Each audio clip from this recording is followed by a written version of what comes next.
¿Quiere decir Aragán, acostadizo? Otra cosa. No Aragán, precisamente, activo más bien.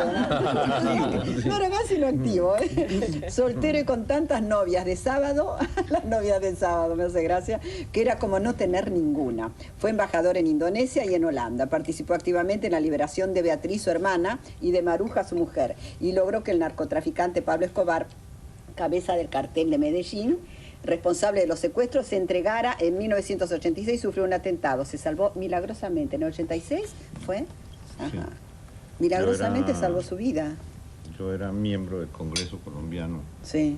Desde el año 82 y en el 86 fui elegido presidente de la Comisión Primera de la Cámara, que es la que tiene que ver con los asuntos constitucionales. En ese momento los extraditables, el cartel de Medellín... Así se llamaban, los extraditables. Estaban presentando un proyecto de ley en el Congreso para acabar la extradición. El movimiento político que yo representaba, el nuevo liberalismo, se opuso.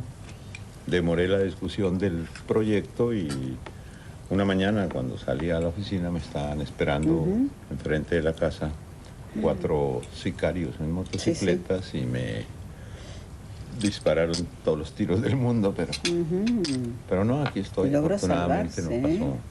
Qué barbaridad, realmente. Esto fue en el 86. Qué horror, ¿no, Magdalena, vivir ese clima? Es que espanto. Ahora le entiendo a Maruja que mirara por detrás cada vez que salía, ¿no? A ver si la estaban siguiendo o además, si intentaban también secuestrar. El ser humano cómo sobrevive a tantas cosas, porque yo le comentaba a Maruja antes del programa, lo que debe haber sido para ella quedarse la última. Se habían ido todos, quedarse sola en ese cuartucho inmundo y con esa gente espantosa, ¿no es cierto? ¿Cómo pudiste sobrevivir, no? Esa parte fue definitivamente la más dura porque, entre otras cosas, por todo lo que cuenta Alberto, por lo que habíamos tenido que vivir y todo, yo era más fuerte que ellas dos, entonces me tocó siempre mantener el ánimo de ellas y ayudarles y ser optimista y todo lo demás. Entonces cuando me quedo sola realmente me derrumbo. ¿No discutieron nunca? Porque tremendo. siempre he leído, sí, en algún momento dice, ¿no? Porque se ponían crema, ¿no? En las, en las piernas, no sé, en la espalda, serían los brazos. Y entonces en un momento discutieron, ¿no? Con su cuñada. No, era una situación tan tensa. Tensa y terriblemente irritante. Claro. De todos con todos. Es una cosa muy complicada. Y estoy aquí por culpa tuya, creo que le dice en algún momento, ¿no? Su cuñada. La acusa a usted. Discúlpeme la pregunta, Maruja, ¿nunca intentaron abusar de ustedes? No. Nunca, ¿no? No. Ellos se veían con mucho miedo. Y nos decían desde el principio, desde que nos llevaron, nos dijeron, las órdenes son que a ustedes las tienen que respetar. Por eso precisamente yo creo que incluso tuvieron siempre a 2 guardianes cuidándonos al tiempo. No de a uno, claro. No de a uno, ni nos separaron. Está bien, claro. Pero, entonces eso es posible, quizás, y se tienen mucho miedo entre unos y otros. Claro. Entonces, eso era uno de los temores al principio y de los miedos. Pero realmente, con el transcurso del tiempo, nos fuimos dando cuenta que era el terror a incumplir una orden, porque es que los podían matar. De hecho, mataron varios. Yo tengo aquí anotado cuando la liberan, qué notable cuando se encuentra con en la calle, ¿no? Con el chofer, un taxista era, un señor que pasaba, que le dice, soy Maruja Pachón, ¿no? Sí, un señor que yo conocía, ¿no? Usted lo conocía, era miembro del partido, inclusive. Sí, lo había visto, había trabajado en el mismo movimiento, pero yo quedé en una calle que no tenía ni idea dónde estaba, y lo veo pasar en el carro. En principio creí que era un carro que habían mandado ellos mismos para que me llevara. Para que el regreso sea bueno. Sí, ¿no? hacia la casa. Claro. Dice, bueno, cuando Villamizar sale para buscarla, para encontrarse, ¿no? Se abrió paso por entre el tumulto. No tuvo tiempo de saludar a nadie, pues la dueña de casa lo reconoció y le señaló las escaleras. Por ahí, le dijo. Maruja estaba en el dormitorio principal, a donde la habían llevado para que se arreglara mientras llegaba el marido. Al entrar se había dado de bruces con un ser desconocido y grotesco. Ella misma en el espejo. Claro, ¿cuánto hace usted? 6 meses hacía que usted no se En los veía. 6 meses me vi 2 veces en el espejo, en esta ocasión y cuando soltaron a Beatriz que le prestaron un espejo. Dice, se vio hinchada y fofa, con los párpados abotargados por la nefritis y la piel verdosa y marchita por 6 meses de penumbra. Hay que verse Impresionantemente hinchada. Impresionante. Sí, impresionante. Y claro, era una vida sedentaria totalmente. Sí, sí me cambió el metabolismo por completo. Seguro, Una de las cosas más difíciles ha sido con ejercicio recuperar el... Claro. No podían caminar, salían al patio, creo. Al ¿no? patio a la 1 de la mañana, y eso fue ya como una medida, pues, de última... Y hasta eso que te haces amiga del perro y te sacan un sí, perro. sí, te sacan el perro. Yo me dio una ¿Nunca pensaban en desolación, escaparse? qué horror. No, a mí me daba mucho miedo escaparme, en primer lugar porque no sabía, ellos decían, yo no sabía si era cierto, que había muchos guardianes fuera. Y eso no teníamos Sí, una pero visión. Marina había visto Sí. un centinela, ¿no? Afuera. Pero por otra parte también pensaba, si me escapo, ¿qué va a pasarnos después? ¿Qué le pasa a mis hijos, Alberto? Claro. Claro. ¿Y tiene miedo que la vuelvan a secuestrar? No, tengo miedo de estar en Bogotá con el cargo que está representando Alberto. Me siento vulnerable y siento que él está terriblemente vulnerable. Entonces estoy en París esperando que él termine. Pero yo pensaba esta mañana, ya voy al corte, señor, qué tremendo un país que está invadido por el narcotráfico, ¿no es cierto? Que prácticamente da la sensación que todo, su vida, su economía, sus finanzas, todo depende, su vida social, todo depende del narcotráfico, ¿no? Es duro, es tremendo, ¿eh? Siendo un país tan fascinante como es Colombia, ¿no? Sí, es difícil, pero de alguna manera también hay una ventaja, y es que ya se produjo una reacción de la sociedad colombiana frente al problema del narcotráfico. Porque en principio, cuando el narcotráfico no es violento, y yo creo que es un poco lo que ocurre acá, Sí. La sociedad empieza a contemporizar con ellos. Cuando vienen las reacciones violentas del narcotráfico, pues hay que enfrentarlos. Claro. Y de todas maneras, en Colombia ya hay una decisión firme de los diferentes estratos de la sociedad para enfrentar esta problemática. Dicen que es el país de Latinoamérica donde se habla el mejor castellano, ¿no? Y yo los escucho a ellos hablar y realmente hablan un buen español, muy puro. Bueno, tengo llamados del público. Maruja, ¿puede decirme qué situación política tiene en este momento Mónica de Greif? Pregunta Mónica de Mar del Plata. ¿Quiere contestar ahora o vamos a un corte? Me están pidiendo un corte. Le pido disculpas. Sí, vamos a un corte, señores. Volvemos ya. Alberto, ¿y cómo fue la entrega de Pablo Escobar? Cuéntenos. Está aquí relatada en el libro. Hay una mala palabra, que yo no, en el aire no digo malas palabras. Por ahí fuera del aire digo alguna, pero en el aire no. Ha sido oída, chiquita. Sí. Ha sido oída. A fuera del veces aire. sí, pero no te divierte cada tanto decir una mala palabra, sí, pero en el aire no me gusta, no las digo. Bueno, no sé si usted lo quiere comentar, me parece mejor que usted lo comente. Cuando el helicóptero se desprendió del pasto, le preguntó a Villamizar, ¿todo bien? ¿No, doctor? Villamizar, sin volverse a mirarlo, le contestó con su verdad, todo perfecto. Continúe usted, por favor.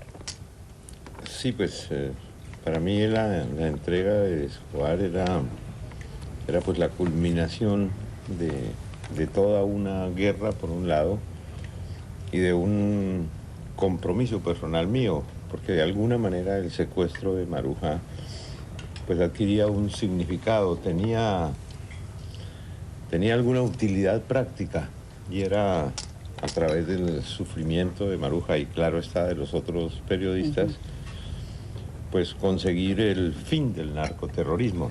Y el narcoterrorismo en Colombia solo se podía terminar llevando a Escobar a la cárcel. Y pues fue muy difícil. Yo diría que es tal vez el único día que yo realmente sentí miedo, porque Escobar tenía muchos enemigos y a nadie le interesaba que Escobar se entregara vivo. Las personas a quienes Escobar había sobornado temían que Escobar hablara. La DEA norteamericana pues, prefería indudablemente a Escobar muerto o extraditado. Total que para la DEA tampoco era conveniente la entrega de Escobar, o no era lo mejor. La policía colombiana tenía una deuda de sangre con Escobar, quien había mandado a asesinar al menos a 400 policías colombianos. En fin, era muy, muy peligroso ir por él, pero era el compromiso que habíamos acordado respecto a la liberación de Maruja, porque Escobar libera a Maruja un mes antes de entregarse él y se queda solo. Sí, sí. Y de alguna manera, pues bueno, ese fue un gesto. le ahorró a Maruja un mes de cautiverio. O sea que yo realmente a Maruja también es lo único que logro con mi gestión, ahorrarle un mes de cautiverio. Ajá. Pero un mes de cautiverio es... No, pero por Dios, Es bastante. es una vida para el que está ahí dentro. O sea, para mí era fundamental entregarlo en la cárcel, fundamentalmente por lo que te digo. Yo tenía muchísimo miedo. Yo sabía lo que estaba pasando, de que Alberto... Era una cosa muy secreta, la sabían 4 personas, el presidente de la República, su asesor de seguridad, Alberto, y Alberto, pues, y el asesor de seguridad se reunieron conmigo la víspera. Y la cosa realmente era de una tensión y de un miedo terrible, porque era muy posible que el ejército, que la policía, que la DEA, cualquiera podía tumbar el helicóptero. Y con la tensión que habíamos vivido, y todo ese fue un día eternamente largo. ¿Qué día fue exactamente y de qué año? Eso fue el 20 de junio de 1991. Alberto me había dicho entre 3 y 4 la llamo de la cárcel. Y me llamó punto a las 4 de la tarde y me dijo, estamos ya en la cárcel, está aquí. No lo podía creer nadie. Es decir, eso fue una noticia pues así ya. ¿Y cómo se explica una cosa que yo nunca entendí? Que cuando lo matan, Escobar está con un solo custodio. Sí, qué raro eso. Escobar solía hacer utilizar esa estrategia, aún en sus épocas de mayor... Ahí no le resultó, ¿no? En este caso. No, pero es que además él llevaba año y medio evadiendo el cerco policial. Los mejores hombres de Escobar habían perecido. Las fuerzas policiales fueron liquidando todo el aparato militar de Escobar. Finalmente él es el último que muere. Y esas dos cosas, eso por un lado, pero por otro lado Escobar confiaba mucho en el entorno que le proporcionaba Envigado, el barrio específico de Medellín donde él nació, se crió y vivió. Que pensaba que podía pasar de una casa a la otra, como efectivamente lo matan ahí. Sí, llamaba menos la atención, etcétera, ¿no? Es interesante esto que cuenta acá en el libro, dice... Discúlpeme que lo he interrumpido. Los 2 siguientes, sin embargo, fueron los más intensos. Escobar trató de bajar primero desde que la puerta se abrió y se encontró rodeado por la guardia del penal, un medio centenar de hombres con uniformes azules, tensos y un poco atolondrados, que lo encañonaron con armas largas. Escobar se sorprendió. Perdió el control por un instante y lanzó un grito cargado de una autoridad temible. Bajen las armas, cara. El mismo dio orden a la policía. Y bajaron las armas, ¿no? Y bajaron las armas, Sí, es cuando aterriza el helicóptero. Impresionante. Cuando el jefe de la guardia dio la misma orden, ya la de Escobar estaba cumplida. O sea que... Por eso le decían el patrón, ¿no? Sí. Era temible, lo respetaban al mismo tiempo. No, tremendo. Lo respetaban muchísimo, muchísimo. Sí. Maruja, ¿y cómo fue su conexión? ¿A quién se le ocurre lo del libro? Fue idea suya, ¿no? Eso es un poco anecdótico y Gabo, muy querido, lo dice así. Él realmente, yo era ministra de Educación en ese momento, el presidente Gaviria, y él formaba parte de una comisión que estaba estudiando cómo debía ser la reforma educativa, cómo personajes tan extraordinarios como él, que se habían destacado tanto en su medio, consideraban que debía ser la forma de educación. Entonces, en ese momento, yo ya lo conocía hacía mucho tiempo, pero él está muy interesado era en el drama del secuestro, en el caso humano, en el sufrimiento. Sí, sí. Pero realmente cuando él vio todo lo que había, las negociaciones que Alberto había tenido que realizar, el tema de que todos el secuestro era uno solo, compuesto por 10 periodistas, realmente se dio cuenta que era el gran reportaje que estaba buscando. Él quería hacer hace algún tiempo un gran reportaje, y esto le resultó ya pues con un tema completamente redondo, porque comienza pues y por eso se va atrás en el tiempo, cuando comienza el narcoterrorismo, lo de Escobar,